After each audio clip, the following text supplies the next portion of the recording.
Assalamualaikum warahmatullahi ta'ala wabarakatuh. A'udzu billahi minasy syaithanir rajim. Bismillahirrahmanirrahim. Alhamdulillahi rabbil alamin. Wassalatu wassalamu ala asyrafil anbiya'i wal mursalin. Sayyidina Muhammadin wa ala alihi wa sahbihi ajma'in. Allahumma rabbi syrah li sadri ويسر لي أمري واحلل عقدة من لساني يفقه قولي ولا حول ولا قوة إلا بالله العلي العظيم اللهم انفعنا بما علمتنا وعلمنا ما ينفعنا وعلمنا ما جهلنا وذكرنا ما نسينا اللهم يسر ولا تعسر رب تمم بالخير اللهم افتح علينا فتوح العارفين وفقنا توفيق الصالحين اللهم لا سهل إلا ما جعلته سهلا وأنت تجعل الحزن إذا شئت سهلا اللهم اجعلنا من السعداء المقبولين ولا تجعلنا من الأشقياء المردودين اللهم صل وسلم وبارك على سيدنا محمد وعلى آله وصحبه أجمعين والحمد لله رب العالمين أما بعد.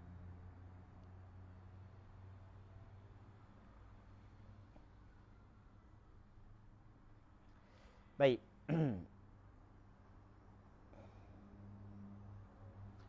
Jadi insya-Allah kita sambung balik pengajian kitab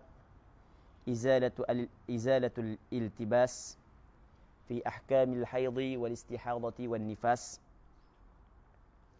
yang membincangkan tentang darah wanita muslimin muslimat yang dirahmati oleh Allah Subhanahu wa taala.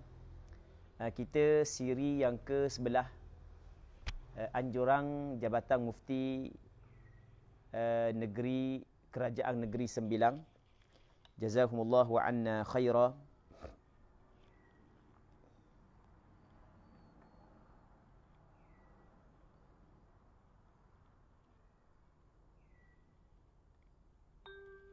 Baik.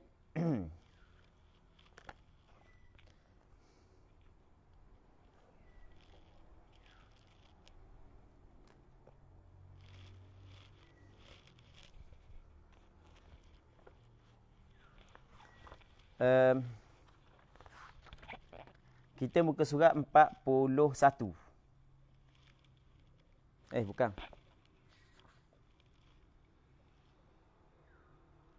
Okey, kita muka surat 43. Al-mabhathul awal fi ta'rifil mustahadah wa ihtiyatiha. Maksudnya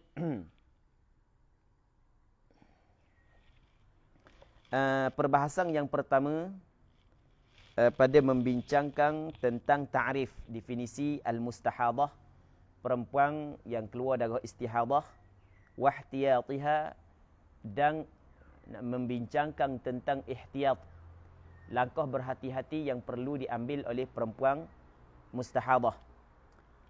Muslimin muslimat yang dirahmati oleh Allah Subhanahu wa taala. Katanya al-istihadatu hiya ad-damul waqi'u fi ghairi ayyamil haidhi wan nifas fayashmalu ma tarahu as-saghirah. Maksudnya istihadah ialah darah. Istihadah adalah darah al-waqi' yang berlaku ataupun yang terjadi fi ghairi ayyamil haidhi wan nifas, pada selain daripada hari haid dan selain daripada hari nifas. Jadi istihadah ni adalah darah yang keluar pada bukan hari-hari haid dan bukan pada hari-hari nifas. Darah yang keluar bukan pada hari-hari haid dan bukan pada hari-hari nifas dikirakan sebagai darah istihadah. Maka dikatanya fayashmalu ma tarahu as-saghirah, maka merangkumilah darah istihadah ini darah yang dilihat oleh kanak-kanak yang kecil. Di as-saghirah, maksud as-saghirah di sini adalah kanak-kanak yang belum berusia 9 tahun. Maksudnya kanak-kanak tu baru umur 7 tahun ataupun 8 tahun, tiba-tiba dia mendapati ada darah keluar daripada kemaluan dia, maka darah tersebut juga dinamakan sebagai darah mustahadah. Kerana dia masuk dalam ta'rif ad-damu al-waqi'u fi ghairi ayyamil haidhi wan nifas. Okey, muslimin muslimat yang dirahmati oleh Allah Subhanahu wa taala. Baik. Itu makna istihadah. Wa hiya la tamna'u as-shaum was-salata wa ghayrahuma mimma yahrumu bil haid. Iaitu darah istihadah dia tidak menghalang puasa. Darah istihadah dia tidak menghalang puasa, dengan maksud perempuan yang datang darah istihadah wajib kepada dia sembahyang, wajib kepada dia puasa. Jadi bermakna hukum istihadah dia tidak sama dengan hukum darah haid dan tidak sama hukum darah nifas pada sudut sembahyang dan puasa. Maksudnya darah haid dan darah nifas ia menggugurkan kewajipan sembahyang, tetapi darah istihadah dia tidak menggugurkan kewajipan sembahyang dan kewajipan puasa. Itu maksud wahiyya la tamna'us shauma was-salah wa ghayrahuma, dan selain daripada sembahyang dan puasa. Wa ghayrahuma wa ghairas shaum was-salah. Apakah selain daripada puasa dan sembahyang? Mimma yahrumu bil haid, perkara-perkara yang haram dengan sebab haid. Kita di sana ada 10 perkara yang diharamkan dengan sebab haid. Maka setiap perkara yang diharamkan dengan sebab haid, dengan sebab nifas, sebenarnya ia tidak diharamkan ataupun tidak dihalang kepada perempuan yang datang darah istihadah. Okey. Jadi perempuan yang datang dari darah istihadah dia dihukumkan sebagai seorang perempuan yang suci. Dihukumkan sebagai seorang perempuan yang suci. Katanya fayajuzu wat'uha, maka harus mewatikannya, bersetubuh dengannya dengan perempuan mustahadah. Jadi perempuan yang keluar darah istihadah boleh halal suami dia bersetubuh dengan dia. Maksudnya kalaulah perempuan yang datang darah haid, datang darah nifas, haram suami dia bersetubuh dengan dia. Tetapi darah istihadah tidak haram suami dia bersetubuh dengan dia. Kerana darah istihadah dia bukan haid, bukan nifas. Perempuan yang keluar darah istihadah dikirakan sebagai seorang perempuan yang suci. Maka boleh suami dia bersetubuh dengan dia. Baik. Jadi muslimin muslimat yang dirahmati oleh Allah Subhanahu wa taala, di zaman Rasulullah sallallahu alaihi wasallam ada beberapa orang sahabiyat yang keluar darah istihadah. Ada beberapa orang sahabiyat dia keluar darah istihadah. Antaranya adalah Ummu Habibah. Antaranya adalah Hamnah. Itu di antara sahabiyat yang keluar darah istihadah. Ketika mana mereka keluar darah istihadah, suami mereka menyetubuhi mereka. Ummu Habibah suami dia adalah Abdul Rahman bin Auf. Hamnah suami dia adalah Ubaidah bin Talhah bin Ubaidillah rasanya. Lupa nama yang lebih tepat. Tapi nak ceritanya suami dia bersetubuh dengan dia ketika dia datang darah istihadah. Okey, Abi. Fayajuzu wat'uha wa in kana damuha jariyan min ghairi karahah. Walaupun darah dia sedang mengalir keluar atau jarian sedang keluar, sedang mengalir keluar, tetap harus suami dia bersetubuh dengan dia. Min ghairi karahah, tanpa ghairi karahah, tanpa makruh. Harus tanpa makruh. Baik. Katanya wal mustahadatu hiyal mar'atu fataghsilu farjaha in aradathu wa illa ista'malatil hajj wa illa ista'malatil ahjar wa yakunu dhalika qabla al-wudu'i wat tayammum. Okey.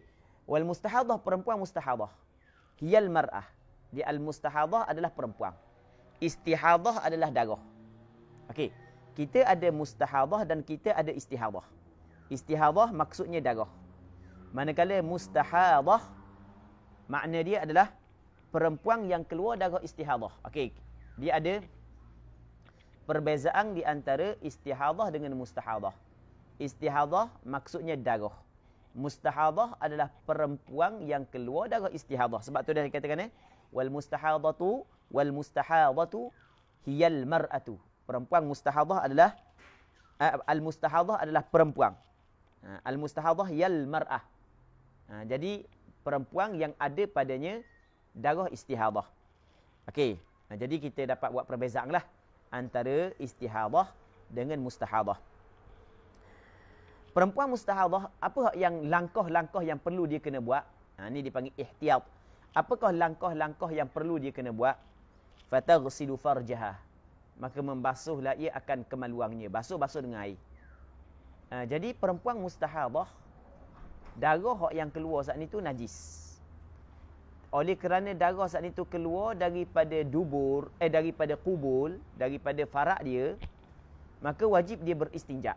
Itu nak khabar kita lah, wajib dia kena beristinja sebelum daripada dia semayang. Alat yang digunakan untuk beristinja dua. Yang pertamanya air, yang keduanya batu ataupun seumpama batu. Jadi perempuan mustahadah dia boleh beristinja dengan air dan boleh dia istinja dengan batu. Itu maksud fataghsilu farjaha in aradathu. Maka perempuan mustahadah dia basuh faraknya. Maksudnya bilma, dengan air. In aradathu, jika dia berkehendak untuk membasuh farak dengan air. Kalau dia nak basuh farak dengan air, okey, basuh dengan air. Sebab darah tu najis, wajib dia kena istinja. Wa illa, dan jika tidak, kalau dia tak ambuh, wa illa ay wa illam turidhu. Kalau sekiranya dia tidak berkehendak untuk membasuh farak dengan air, ista'malatil ahjar. Boleh dia guna batu sebagai pengganti kepada air. Ni orang yang belajar dalam bab istinja dia akan fahamlah. Orang yang belajar bab istinja. Jadi kita sebut secara ringkas, istinja ni maksud benda istinja. Kita kalau dalam kitab fiqh kita akan belajar bab istinja. Istinja ni adalah kita menghilangkan perkara yang najis yang keluar daripada kubul dan dubur. Jadi oleh kerana darah istihadah tu adalah najis, dia keluar daripada kubul perempuan, maka wajib perempuan beristinja daripada darah tersebut. Alat yang boleh digunakan untuk beristinja dua. Yang pertamanya air, yang keduanya adalah batu dan seumpama batu. Jadi perempuan yang keluar darah istihadah boleh diistinja dengan air dan boleh diistinja dengan tisu. Maksudnya dia malah guna air. Nak ambil tisu lak je, dia lak. Tapi kena istinja sebanyak 3 kali. Sebab sekurang-kurang istinja mesti dengan 3 kali. Dia ada syarat-syarat istinja. Itu kita kena tengok dalam kitab fiqh. Antara syarat istinja mesti kena 3 kali. Yang keduanya mesti terjadinya inqa' ataupun bersih. Kalau masih lagi ada darah, walaupun lak 3 kali dah, maka kena tambah lagi sapu sampai ke hilang darah. Okey. Itu kita kena belajar dalam kitab fiqh. Cuma kita kabur sepintas lalu saja. Baik, wa yakunu dhalika qabla al-wudu'i wat-tayammum, dan adalah demikian itu sebelum daripada wudu' dan sebelum daripada tayammum. Mesti perkara tersebut kena buat sebelum daripada berwudu', sebelum daripada tayammum. Okey, basuh dulu, istinja dulu, barulah berwudu', barulah bertayammum. Okey, lepas daripada dia beristinja, benda yang perlu dia kena buat, wa tahshuhu biqutnatin aw nahwiha, dan mengisi perempuan mustahadah dia akan faraknya biqutnah, isi dengan kapas, wa nahwiha, dan au nahwiha atau seumpama kapas. Jadi perempuan tersebut dia kena letak kapas, dia ambil kapas, dia letak dalam kemaluan dia untuk mengelak daripada ataupun untuk menghalang darah keluar ataupun untuk mengurang darah keluar. Dia dua, sama ada untuk menghalang darah keluar ataupun mengurangkan darah keluar. Dia kadang-kadang tidak darah banyak sangat tetap keluar juga. Okey, tu dipanggil dia. Tu dapat mengurangkan darah yang keluar.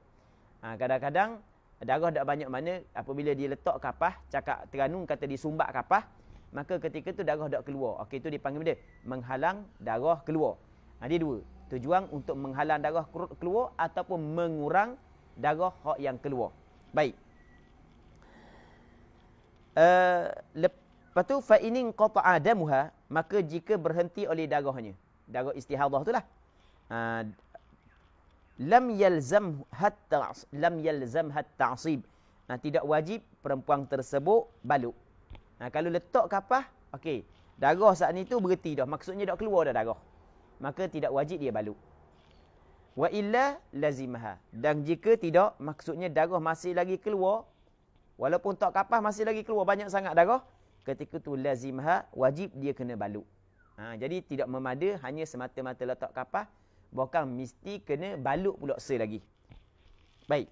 Muslimin muslimat yang dirahmati oleh Allah Subhanahu wa taala. Perempuan yang keluar darah istihadah adalah perempuan yang diuji dengan ujian yang besarlah. Kita kata ujian yang besarlah. Sebab dia perlu kena buat beberapa perkara sebelum daripada dia sembahyang, tidak sama dengan apa hak yang perlu dibuat oleh orang yang tidak ada darah istihadah.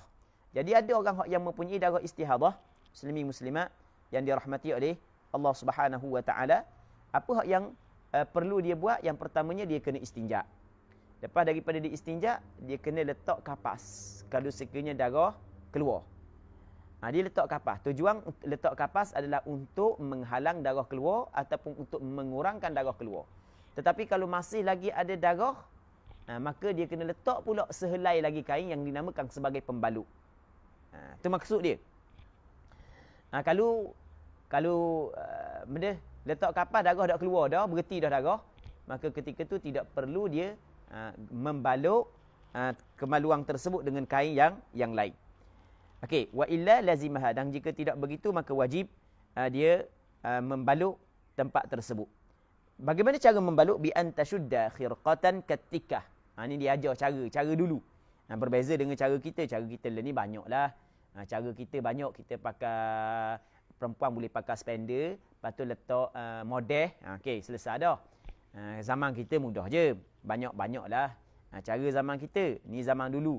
Zaman dulu ada sama dengan zaman kita. Bi an tashudda khirqatan katikah. Seperti perempuan saat ni tu tashudda maksudnya dia mengikat. Khirqatan secebis kain. Okey, dia ambil perca kain, sepotong kain, dia ambil, lepas tu diikat katikah seperti tali pinggang. Okey, dia ambil kain, dia buat macam tali pinggang. Diikat diikat mana? Biwastiha, di tengahnya. Maksudnya di tengah ni, di pinggang dia. Ikat di pinggang dia. Lepas tu watatalajjam. Lepas tu dia balut. Bi ukhra, maksudnya bi khirqatin ukhra, dengan secebis kain yang lain. Mashquqatit tarafain, yang dibelah dua tepi. Maksudnya kan sehelai kain. Okey, kita ada sehelai kain. Contoh ni sehelai kain. Contoh. Okey, dia pun belah sini, belah sini. Belah sini tu dipanggil mashquqah at-tarafain. Lepas tu dia buat lagu mana? Taj'alu ihdahuma quddamaha. Dia jadikan salah satu daripada, okey, ni sebelah ni dia letak bahagian depan, hak ni letak bahagian belakang. Macam cawak gitu. Buat macam cawak.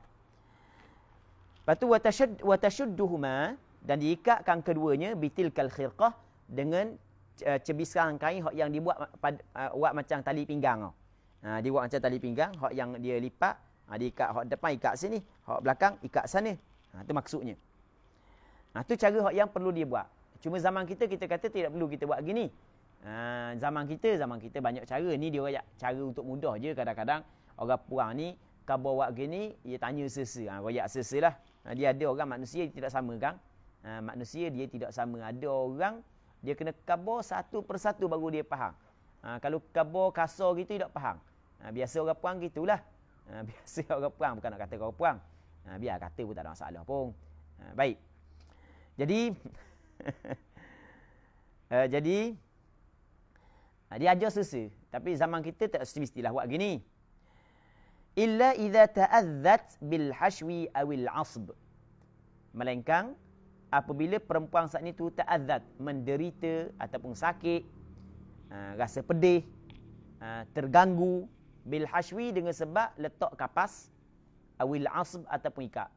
Mereka perempuan saat ni tu kalau letak kapas, Allah, sakit ke, pedih ke, atau tak selesa ke, okey, ketika tu tidak wajib perempuan letak kapas.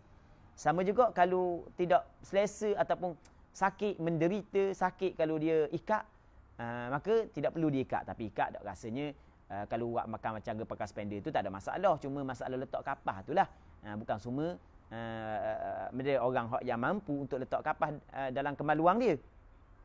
Ketika tu fala yalzamuha, maka tidak wajib Okey, Puang Rahayu kata, ada je sekarang Ustaz, pek yang jenis guna tali ikat kat pinggang, tak perlu seluar. Wallahu alam. Okey, kalau gitu pakai waktu je lah. Okey, katanya, fala yalzamuha, maka tidak wajib dia meletakkan kapas tersebut. Tidak wajib dia meletakkan kapas, tidak wajib dia ikat.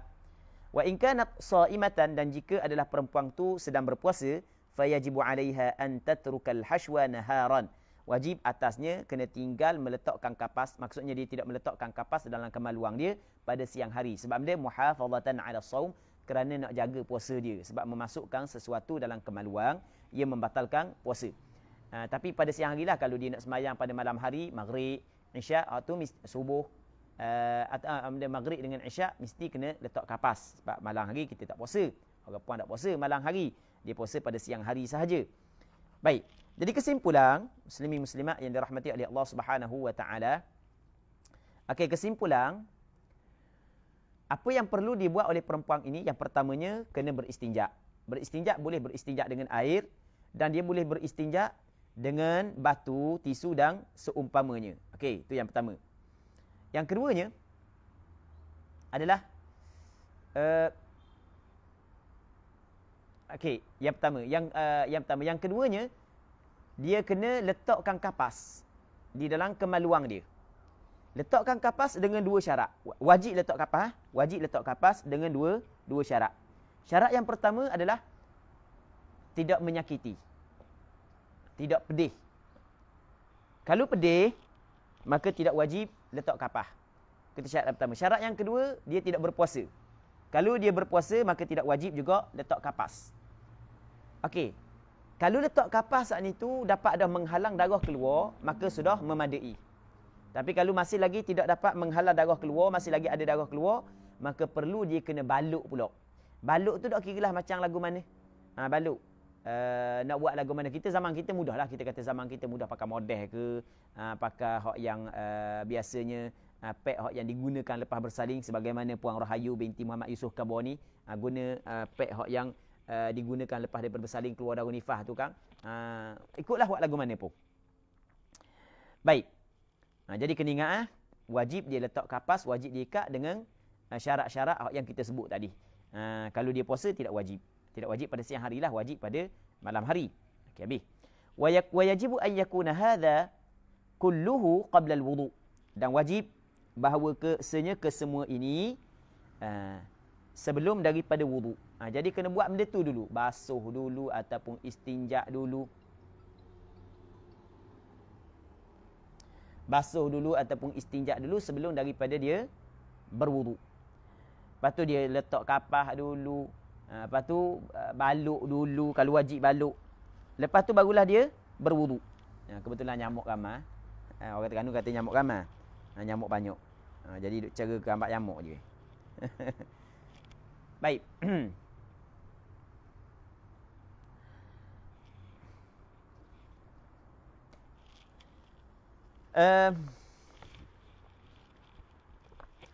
Perkara ini perlu dilakukan sebelum daripada berwudu.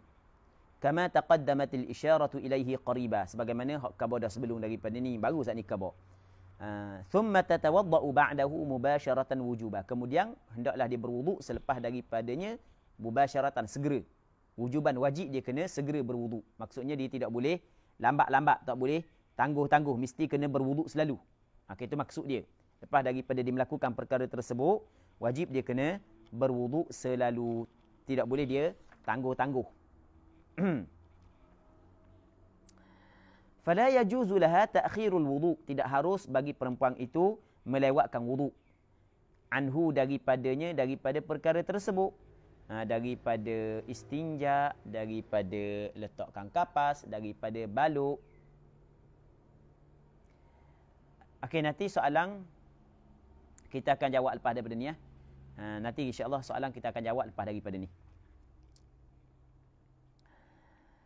Kama la yajuzu laha ta'khirul hashwi 'anil istinja, sebagaimana tidak harus bagi perempuan itu melewatkan letak kapas daripada istinja. Lepas istinja kena letak kapas lalu. Wal 'asbi 'anil hashwi, lepas letak kapas kena baluk lalu. Tidak harus melewatkan baluk dari selepas daripada letak kapas. Maksudnya perkara tersebut kena mualak lah.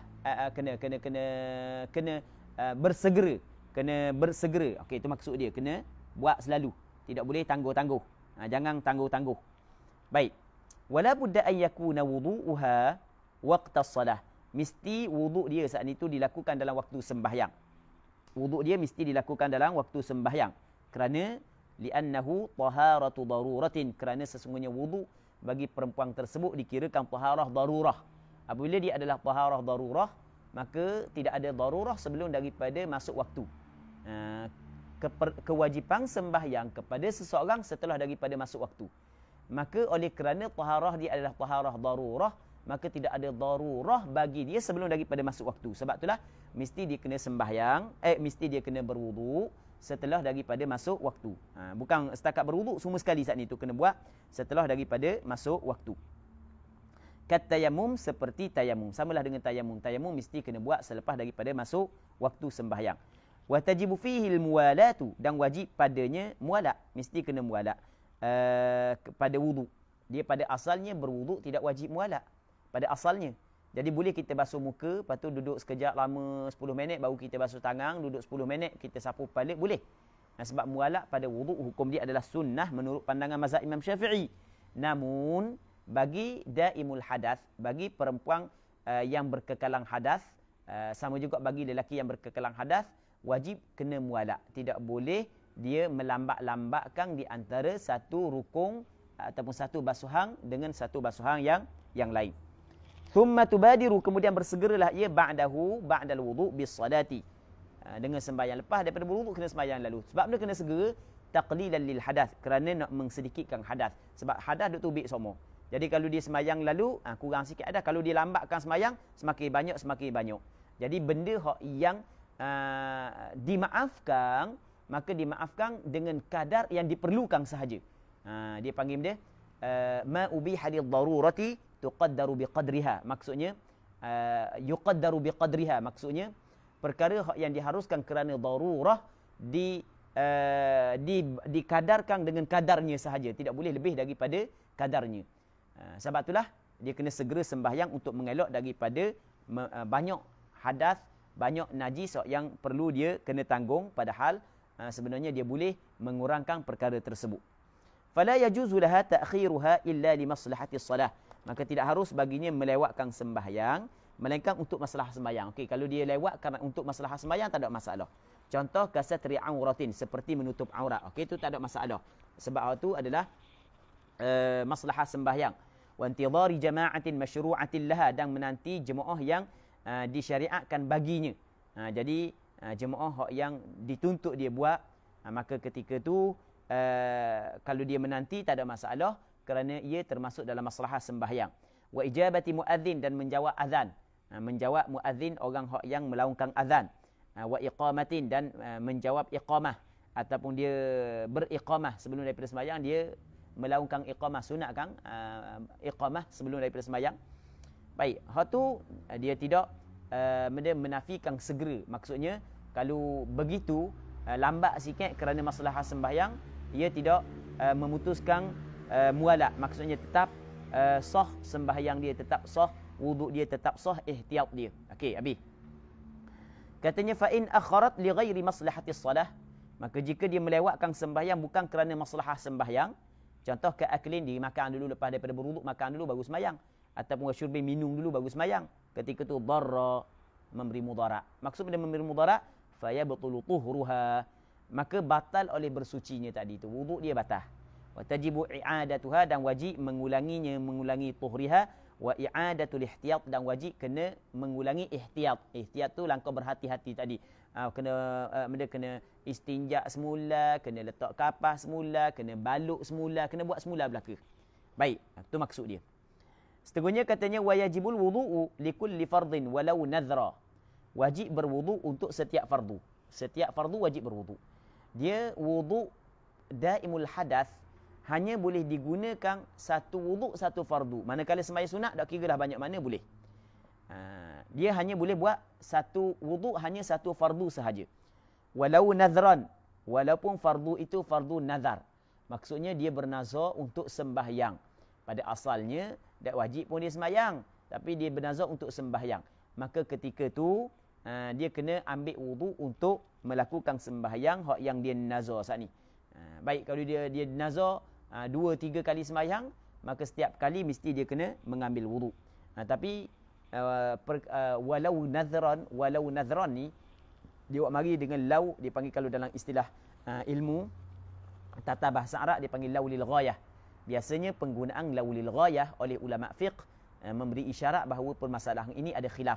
Maksudnya di sana ada pandangan yang mengatakan bahawasanya kalau sembahyang tu sembahyang wajib kerana nazar, maka tidak menjadi masalah satu wudu dengan beberapa sembahyang.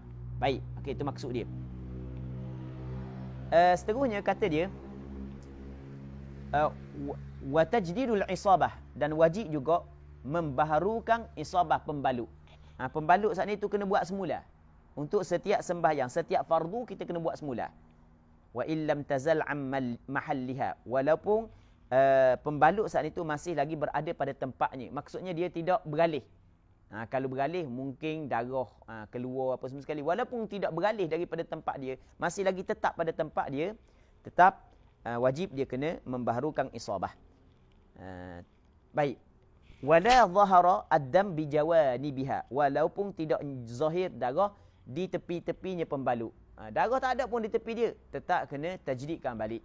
Namun di sana ada pandangan yang kedua mengatakan kalaulah darah tidak ada pada tepi-tepinya dan dia tidak beralih tempat, maka ketika itu tidak wajib membaharukan isabah, cukup membaharukan wuduk sahaja. Okey, muslimin muslimat yang dirahmati oleh Allah Subhanahu wa taala. Okey, itu perbahasan yang pertama. Jadi hak yang dia cerita tadi sebenarnya bukan khusus bagi perempuan mustahadah. Bahkan benda hak yang dia cerita tadi itu adalah perkara hak yang wajib dilakukan oleh setiap orang yang daimul hadath. Orang hak yang berkekalan hadath, contoh lelaki hak yang salisul baul, orang hak yang kecing dedah duk tubik semua air kecing, kena buat perkara yang sama. Dia kena istinja, lepas daripada istinja dia pun kena baluk, lepas daripada dia baluk untuk mengurangkan air kecing ataupun untuk mendahang air kecing keluar. Kalau boleh dia letak kapas dalam lubang keluar air kecing tu, dia letak kapas. Melainkan kalau sakit, dia tidak mampu untuk tanggung ataupun pedih, maka tidak wajib dia letak kapas pada tempat tersebut. Lepas daripada tu dia baluk, lepas daripada baluk dia kena berwuduk dalam waktu sembahyang, lepas daripada tu dia kena sembahyang selalu. Jangan melewatkan sembahyang melainkan kerana maslahah sembahyang. Kalau dia melewatkan bukan kerana maslahah sembahyang, maka batal tuhur dia, batal ihtiyat dia, maka dia kena buat semula. Jadi bermakna hak yang kita cerita saat ni bukan khusus bagi perempuan mustahadah, bahkan sama juga dengan orang-orang yang daimul hadath. Maksudnya orang hak yang daimul hadath mesti kena buat perkara yang sama. Okey, habis. Al-mabahathu tsani, perbahasan yang kedua, fi inqita'i damil mustahadati ba'da al-wudu'i wa qabla as-salah. Pada membincangkan tentang berhenti darah perempuan istihadah selepas daripada berwuduk dan sebelum daripada sembahyang. Okey, perempuan datang darah istihadah. Tiba-tiba darah dia berhenti. Maka apabila darah dia berhenti, maka apa yang perlu dia kena buat? Adakah boleh dia sembahyang dengan wuduk tersebut ataupun perlu dia kena ambil wuduk semula? Nanti kita akan tengok perbincangan dia.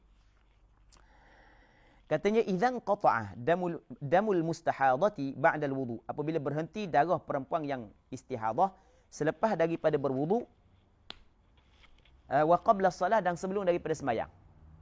Selepas daripada berwuduk, sebelum daripada sembahyang, darah dia berhenti. Dia berbeza kalau darah berhenti sebelum daripada berwuduk, atau masalah lain. Hak ni darah berhenti setelah daripada dia berwuduk. Maksudnya ketika dia berwuduk masih lagi ada darah. Lepas daripada berwuduk darah berhenti, dan sebelum daripada dia sembahyang. Berbeza dengan kalau dia saat ni tu lepas daripada sembahyang barulah darah berhenti. Okey, hak tu masalah lain. Au fi athnaihi, ataupun pada tengah wuduk. Ketika wuduk, bukan lepas daripada wuduk, ketika sedang berwuduk, permulaan wuduk darah masih lagi ada, tengah wuduk darah tak ada dah. Okey. Au athnaiha, ataupun di tengah sembahyang. Permulaan sembahyang darah ada, tengah sembahyang darah tak ada. Dah nak tahu kan darah tak ada tengah sembahyang. Kita tidak boleh kita buat contoh ataupun kita buat contoh melainkan perempuan tu mengetahui darah dia berhenti dengan melalui rasa. Dia kita ni apabila sering berlaku benda yang sama, maka kita dapat membezakan sesuatu daripada sesuatu yang lain Baik. Kalau kerap berlaku kepada kita sesuatu perkara, maka kita dapat beza di antara benda dengan benda yang lain. Maksudnya kalau kerap berlaku darah datang berhenti, datang berhenti, maka perempuan mempunyai ataupun perempuan dapat tahu dengan perasaan dia ketika darah berhenti dan darah keluar. Kita buat contoh begitu je lah. Sebab macam mana kita nak buat contoh tengah sembahyang, dia tahu darah berhenti. Kita kata melalui rasa lah. Begitu. Kalau mana boleh cek tengah sembahyang, nak cek mana tengah sembahyang batal sembahyang. Baik. Muslimin muslimat yang dirahmati oleh Allah Subhanahu wa taala. Apabila darah perempuan mustahadah berhenti selepas daripada berwudu, sebelum daripada sembahyang, ataupun pada tengah berwudu, ataupun pada tengah sembahyang, falaha halan. Maka bagi perempuan itu ada dua keadaan. Okey, kita tengok benda dua keadaan yang ingin disampaikan oleh pengarang kita. Yang pertama, ni al-halatul ula, keadaan yang pertama. Imma alla ta'tada qita'ahu wa 'audahu fayajibul wudu. Yang pertamanya tidak beradab, tidak menjadi kebiasaan berhentinya darah dan kembali semula. Maksudnya tidak menjadi kebiasaan darah berhenti dan balik, mari datang balik. Tidak menjadi kebiasaan darah berhenti dan datang semula. Baik.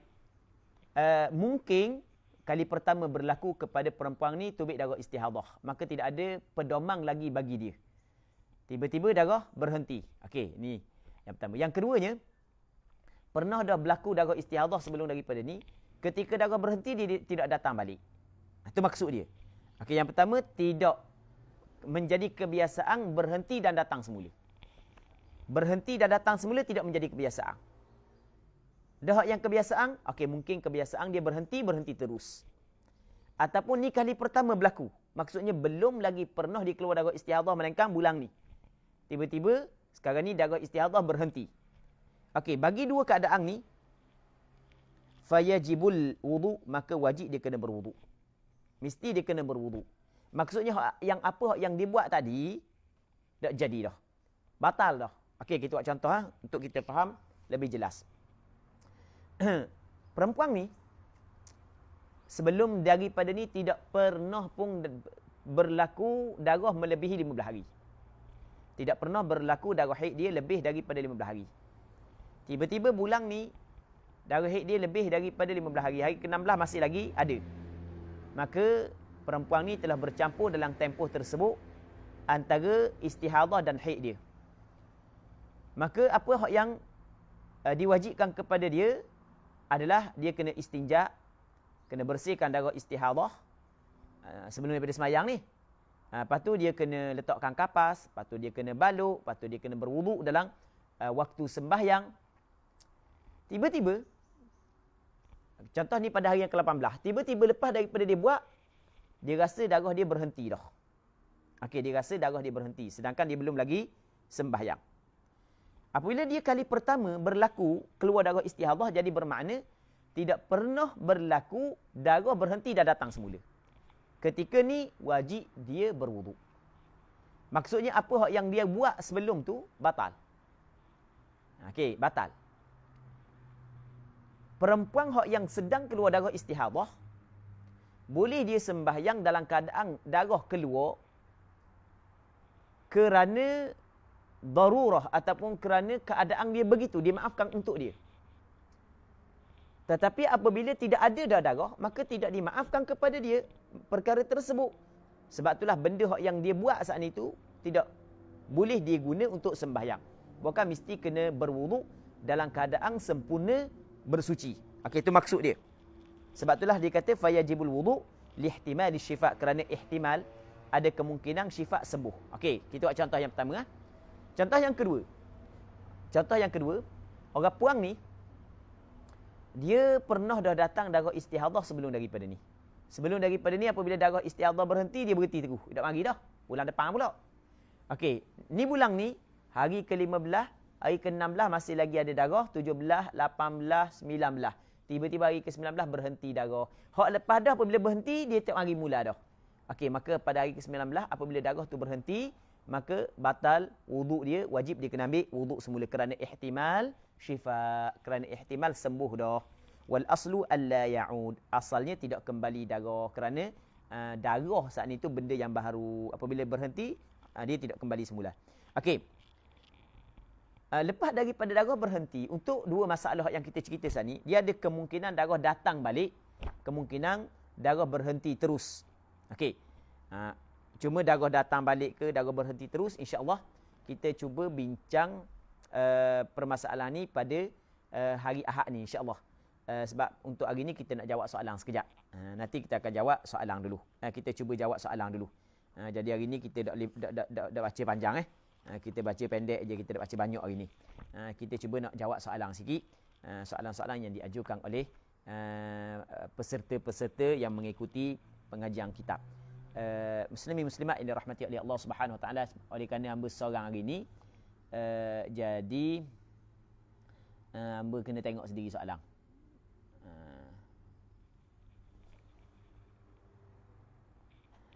Soalan daripada saudara Amir Hazwang.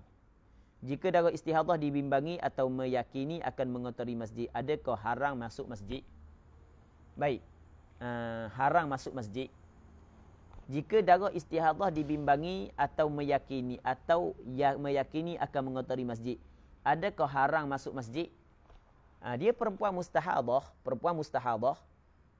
dia tidak sama dengan perempuan haid dan perempuan nifas.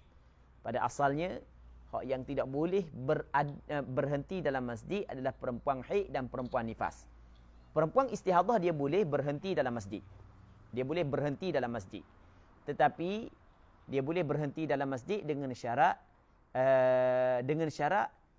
tidak bimbang mengotori masjid. Tapi kalau dia bimbang mengotori masjid dengan darah dia, maka ketika itu haram dia berhenti dalam masjid. Sama juga hukum lalu dalam masjid. Haram dia lalu dalam masjid kalau dia bimbang mengotori masjid dengan darah tersebut. Apatah lagi kalau yakin mengotori masjid. Di masalah ni bukan hanya khusus bagi perempuan yang keluar darah istihadah. Bahkan setiap orang yang mempunyai najis yang ada pada badan dia, kalau dia masuk dalam masjid menyebabkan akan mengotori masjid, maka haram dia masuk dalam masjid. Dia kerana mesti kena jaga masjid daripada najis-najis, daripada perkara-perkara yang dapat mengotori masjid. Okey, itu yang pertama. Soalan yang keduanya ada, okey, ni kita tu dah tadi.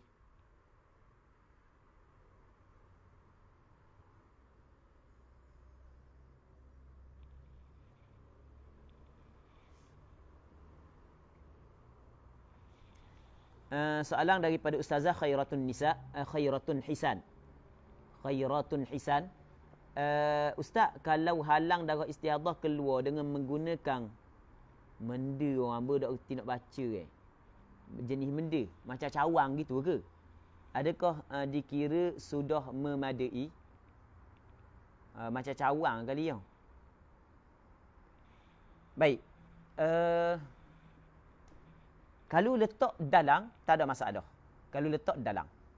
Tapi kalau letak sebahagian dia di luar farak, sebahagian dalam, maka itu tidak dibolehkan. Wallahu alam. Kalau tak boleh letak kapah tapi teguh balut, kalau tak ambuh letak kapah. Soalan daripada saudara Amir Hazwang. Kalau tak ambuh letak kapah tapi teguh balut, boleh ke? Di sekarang ni letak kapah hukum dia adalah wajib. Letak kapah hukum dia adalah wajib. Melainkan dua keadaan. Yang pertamanya, perempuan saat itu rasa terganggu ataupun menyakiti dia, kalau letak kapah maka tak wajib letak kapah. Yang pertama. Yang keduanya, kalaulah dia puasa. Kalau dia boleh letak kapah. Yang pertama. Yang keduanya, dia tidak berpuasa, maka wajib dia kena letak kapas. Wajib dia kena letak kapas. Kalau dia tak letak kapah, hanya balut saja, tidak memadai. Dia pada asalnya kapah dulu, barulah balut. Okey, wallahu a'lam.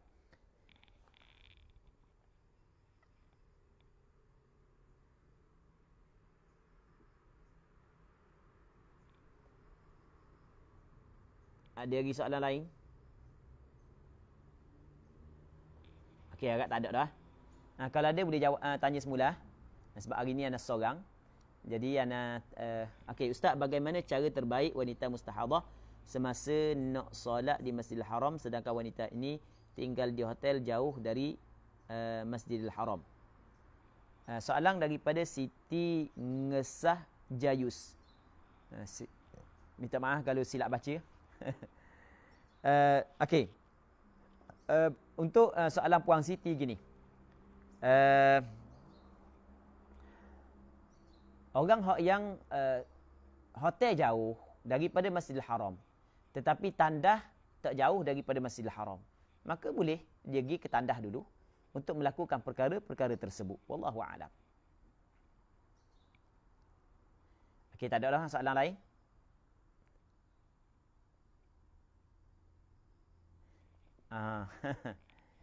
Kebetulan hari ni ana ada kuliah di Surau Flat Gelong Bila. Jadi ana turun daripada madrasah dalam pukul 3 lebih tadi. Sebab perjalanan lebih kurang duduk 2 jam juga. Jadi ana kena buat live di tengah jalan. Okey, Assalamualaikum Ustaz. Waalaikumsalam. Macam mana pula lelaki yang daimul hadath, masalah solat tu termasuk dengan khutbah walaupun lama masa begitu Ustaz? Allahu Rabbi, bab tu nanti ana kena tengok semula, ana lupa. Wallahu alam. Kita jawab dengan la adri. Soalan daripada saudara Muhammad Nazmi Hafiz. Salam Ustaz, yang jamak takdim ada daimul hadath, jadinya solat pertama dengan kedua lama berjarak sebab nak beristinja. Sah ke jamak tu? Boleh, tak ada masalah. Sebab kita dia sebenarnya mesti kena ada mualat di antara jamak takdim dengan jamak takhir. Tidak boleh senggang masa yang lama. Tetapi kalau senggang masa yang lama untuk maslahah sembahyang, maka waktu tidak menjadi masalah. Soalan daripada Haziqah Nurul.